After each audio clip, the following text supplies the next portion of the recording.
It was a warm, golden evening in Bel Air, Maryland. August 5th, 2023. Rachel Morin laced up her sneakers and kissed her boyfriend goodbye. I'll be back in an hour.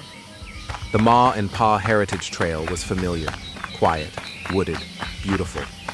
Rachel had walked it dozens of times, but this time she was alone.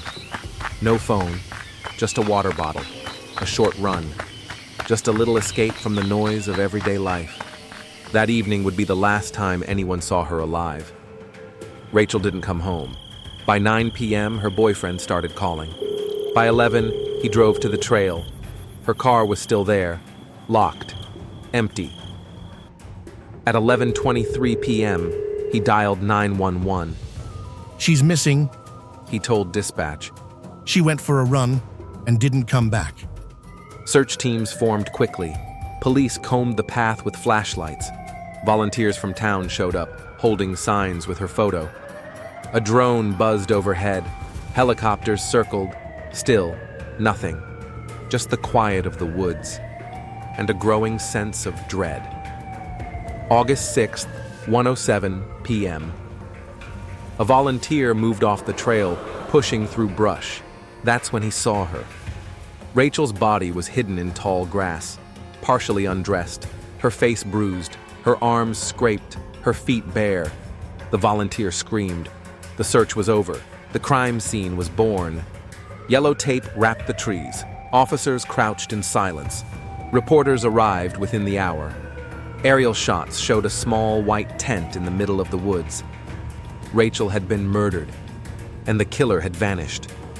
Rachel Morin was 37 years old, a mother of 5. She was known for her smile, her energy, and her resilience. But her life had not been easy. She had faced addiction, domestic violence, arrests, court dates. Her name appeared in police records more than once, not as a victim, but as a defendant.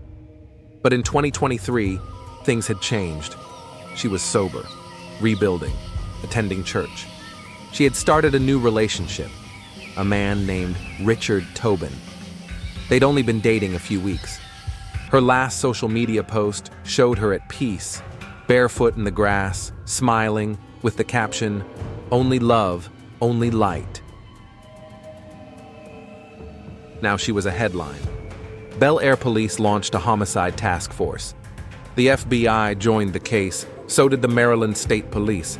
Every camera in town was reviewed. Neighbors were questioned. Her boyfriend was interrogated. He denied any involvement.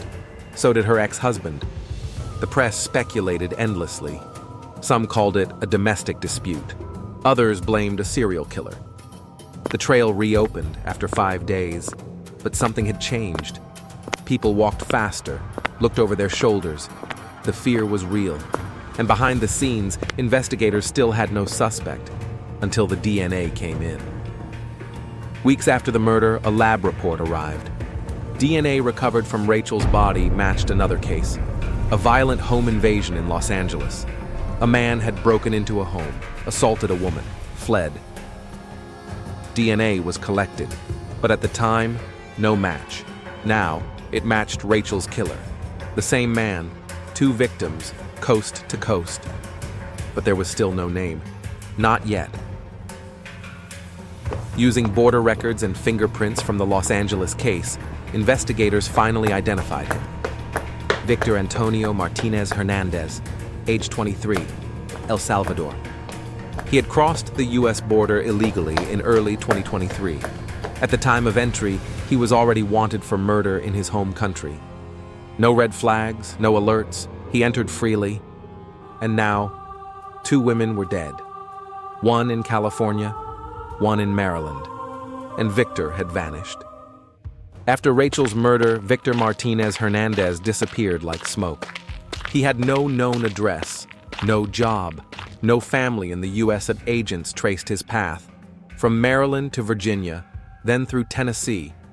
Security footage from a gas station showed him walking alone, a duffel bag slung over one shoulder. He used aliases, slept in shelters, worked for cash, never stayed long. The manhunt went national. Warrants were issued, rewards offered, and Rachel's family waited. Every day. No answers. The internet exploded. Rachel's name trended on TikTok, YouTube, Reddit. Amateur sleuths dissected every frame of her boyfriend's videos. Some accused him. Others blamed police corruption.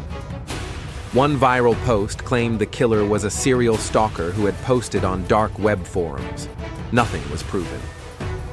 But the noise grew louder. Rachel's image was everywhere, not as a person, but as a mystery. And while people argued online, Victor kept running. March 12, 2024, Tulsa, Oklahoma.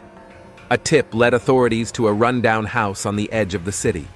Inside, they found Victor Martinez-Hernandez. He was quiet, alone, armed. He didn't resist. When asked his name, he gave a fake one. But fingerprints don't lie.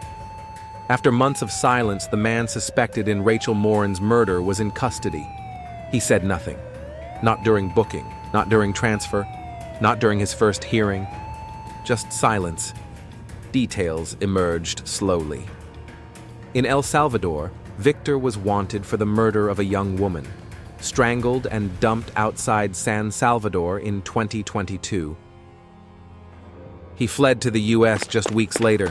No one stopped him. In California, he broke into a home, attacked a woman, and fled barefoot into the night. Still, no arrest. Then came Maryland.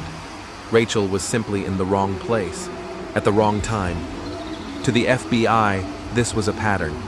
To Rachel's family, it was a nightmare they couldn't wake from. In Bel Air, fear turned to rage. Local parents refused to let their kids outside. The trail remained nearly empty, even after reopening. At town halls, angry residents demanded answers. How did he get in? Why wasn't he caught after California? National media ran nightly stories. Some turned Rachel's murder into a campaign talking point. Others warned against politicizing tragedy. But the town was fractured, and so was her family. Rachel had 5 children, all from different relationships, ages ranging from toddlers to teens. After her death, custody battles erupted. 2 fathers applied for full guardianship. A grandmother petitioned the court. Online strangers raised thousands in GoFundMe accounts. In the middle of it all, 5 grieving children. No cameras, no interviews, just silence. The oldest daughter deleted her social media. The youngest didn't understand where mom had gone, and no one could explain why. Victor Martinez sat in a Maryland jail for nearly a year. No bail, no confession. Prosecutors built their case brick by brick. DNA, timeline, surveillance, bruising patterns, soil traces on his shoes. Defense attorneys asked for delays. Media coverage was too inflammatory, they said. The trial was moved from Harford County to a more neutral location. Rachel's family came to every hearing. They sat in the front row, sometimes holding hands, sometimes staring straight ahead. Still waiting, still broken. April 3rd, 2025. The trial of Victor Martinez-Hernandez began under heavy security. Cameras were not allowed inside, but the world was watching. The prosecution opened with stark words. This was not random. This was not impulsive. This was calculated brutality. They described Rachel's final moments, the injuries, the evidence left behind. A photo of her bare foot, scraped and twisted, a trail of broken branches where she had tried to crawl away. The courtroom fell silent. May 9th, 2025. The jury deliberated for just under 4 hours. At 3:42 p.m., the foreman read the verdict. Guilty, first-degree murder, life without parole. Rachel's family wept quietly. The courtroom remained hushed. Victor showed no reaction. There was no applause, no cheers. Just a closing of a door that had stayed open for too long. Justice had been served. But no one left lighter. Over 2 weeks, the jury saw everything. DNA under Rachel's fingernails, matching prints on a plastic water bottle, blood trace on a rock near the scene. Surveillance footage showing Victor near the trail entrance. Soil from Maryland found on his shoes in Tulsa.